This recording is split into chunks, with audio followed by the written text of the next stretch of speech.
नमस्कार किसान भाइयों, स्वागत है आपका हमारे YouTube चैनल एपिक एग्रो में। किसान भाइयों, आज हम अपने खेत में गेहूं की बिजाई कर रहे हैं और इस वीडियो में हम आपको स्टेप बाय स्टेप दिखाएंगे कि हम किस तरह से करते हैं और कितना हम DAP और यूरिया का इस्तेमाल कर रहे हैं अपने खेत में। और आपके सामने ये बीज दिख रहा होगा, ये हाइब्रिड सीड्स है और इससे हमने गवर्नमेंट संस्थान से खरीदा है। आप अच्छे किसी संस्थान को देख के ही ये बीज और यूरिया डाई आप खरीदें, क्योंकि बहुत ज़्यादा मार्केट में डुप्लीकेट ये चल रहा है, जिससे किसान को बहुत ही घाटा होगा। दोस्तों चलिए वीडियो स्टार्ट करते हैं। हम सबसे पहले हम बात करेंगे बीज के चुनाव की। सबसे पहले किसान को ये चीज़ ध्यान देना होगा कि उसे सेलेक्ट कौन सा बीज करना है। इस चीज़ का उसको पहले सबसे ज़्यादा ध्यान देना होगा कि वो कौन सा बीज सेलेक्ट करता है। देखिए, आपके क्षेत्र की जलवायु के हिसाब से आप वैरायटी को चूज करिए। अगर आप उत्तर भारत में हैं तो HD 2967 या PBW 343, DBW 187 या HD 3086 जैसी किस्में बढ़िया रहती हैं। और अगर आप देर से बुआई करते हैं तो HD 359 या WR 544 जैसी देर में बुआई करने वाली किस्में हैं ये वैरायटी, ये आपको बात ध्यान देनी होगी। अच्छा बीज पैदावार को 15 से 20% तक बढ़ा सकता है, ये भी आपको ध्यान देना होगा। दोस्तों अब बात करेंगे बीज की मात्रा की। बीज की मात्रा सिंचाई और बोने की विधि पर निर्भर करती है। सबसे पहले बता दें कि अगर सीधी ड्रिलिंग से आप करते हैं तो 40 से 45 किलो प्रति एकड़ आपको बीज की जरूरत पड़ेगी, और छिड़काव विधि से अगर आप करते हैं तो आपको 50 किलो प्रति एकड़ बीज की जरूरत पड़ेगी। इस चीज को आप नोट कर लीजिए। और सबसे पहले आप चेक कर लें, जब भी आप बुआई करें तो आपके खेत में कितनी नमी है, और आप खुद देख लें कि हमारे खेत में कितनी नमी है। ये मिट्टी में आपको नमी दिख रही होगी, मिट्टी चेक करके ही आप अपना बीज लगाएं। और अभी हम थोड़े देर में इनमें जो DAP और इसकी यूरिया है इसको मिक्स करके और हम अभी खेत में छिड़काव करेंगे।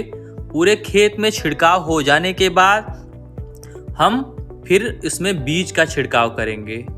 और अगर बात करें खेत की तैयारी की, तो खेत शुरू करने से पहले खेत की भुरभुरा और समतल बनाएं। पहली जुताई मिट्टी पलटने वाले हल से, और फिर 1-2 बार रोटावेटर, और अंत में लेवल से पाटा लगा दें। जमीन समतल होने से पानी बराबर फैलेगा और अनावश्यक पानी से फसल खराब नहीं होगी। और अब हम बात करेंगे कि सबसे बढ़िया टाइम क्या होता है बिजाई करने का गेहूं को। बात करें बिजाई की तो सबसे बढ़िया टाइम होता है अक्टूबर के आखिरी सप्ताह से लेके नवंबर के तीसरे सप्ताह तक गेहूं की बिजाई सबसे उत्तम रहती है। और बता दें कि आपको कभी भी गेहूं की बिजाई करें तो आपको ज़्यादा गहराई मत रखें। गहराई आप रखें 4 से 5 सेंटीमीटर नीचे तक। बीज ज़्यादा गहरा डालने से अंकुरण कम हो जाता है, इसीलिए डेप्थ का आपको ध्यान देना होगा। और अब हम बात करेंगे खाद की मात्रा आपको कितनी रखनी है। दोस्तों आपको प्रति एकड़ के हिसाब से खाद की मात्रा रखनी है। DAP आपको 1 एकड़ में 1 बोरा बुआई के समय जरूरत पड़ती है, और यूरिया 1.5 बोरा आधा बिजाई के बाद, आधा पहली सिंचाई के बाद। और पोटास जो होता है वो 10 से 15 किलो यदि मिट्टी में कमी हो। अगर गोबर खाद उपलब्ध हो तो आपको 2-3 ट्रॉली प्रति एकड़ डालें, इससे मिट्टी की संरचना सुधरती है। और अब हम बात करेंगे गेहूं की सिंचाई की। दोस्तों सिंचाई हम गेहूं की अगर 3 से 4 बार करते हैं तो वो अच्छा होता है। और आपको अगर पहली सिंचाई करनी है तो आपको बिजाई के 20 से 22 दिन बाद आपको सिंचाई करनी होगी, और दूसरी सिंचाई जो है वो 40 से 45 दिन बाद करनी है, और तीसरी सिंचाई जो है वो 75 से लेके 95 दिन बाद करनी है। दोस्तों अब बात करेंगे गेहूं की कटाई की और उत्पादन की। दोस्तों आपको बता दें कि अगर गेहूं की कटाई करनी है आपको, तो आपको 125 दिन से लेकर 150 दिन के भीतर आपको गेहूं की कटाई कर लेनी है। और उत्पादन की अगर हम बात करें तो आपको प्रति एकड़ 12 से 16 कुंटल गेहूं उत्पादन होता है। इस चीज को आप नोट कर लें। किसान भाइयों, हम अपने खेत में जो यूरिया की मात्रा है हम अपने खेत के हिसाब से डलवा रहे हैं। तो आपको जो हमने वीडियो में बताया है कि आपको प्रति एकड़ कितना यूज करना है डीएपी और यूरिया का और बीज का इस्तेमाल, तो आप अपने खेत के हिसाब से उसका इस्तेमाल करें।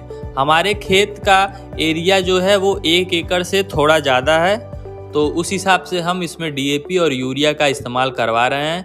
हमारे खेत में जो मजदूर लग चुके हैं और अब करेंगे ये छिड़काव डीएपी और यूरिया का।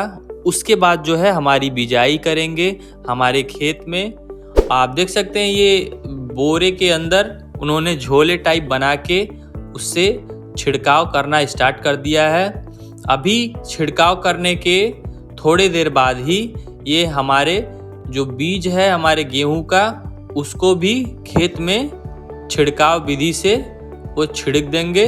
और थोड़े दिन बाद ही हमारे खेत से जो गेहूं का बीज है वो अंकुरित होकर वो पौधे के रूप में निकलेगा। उसके हम 20 से 22 दिन बाद हम इसकी सिंचाई करेंगे। अभी तो हमारे खेत में नमी है तो अभी कोई ज़रूरत नहीं है सिंचाई की, तो 20 से 22 दिन बाद हम सिंचाई की भी वीडियो अगर बन पाएगी तो हम बना के अपने चैनल पे अपलोड करेंगे। वीडियो में आप बने रहें और हमारी यूट्यूब से जुड़िए ज़्यादा से ज़्यादा। और वीडियो अगर अच्छा लगा हो तो आपको ज़्यादा से ज़्यादा शेयर करें, चैनल को मेरे सब्सक्राइब करें। धन्यवाद।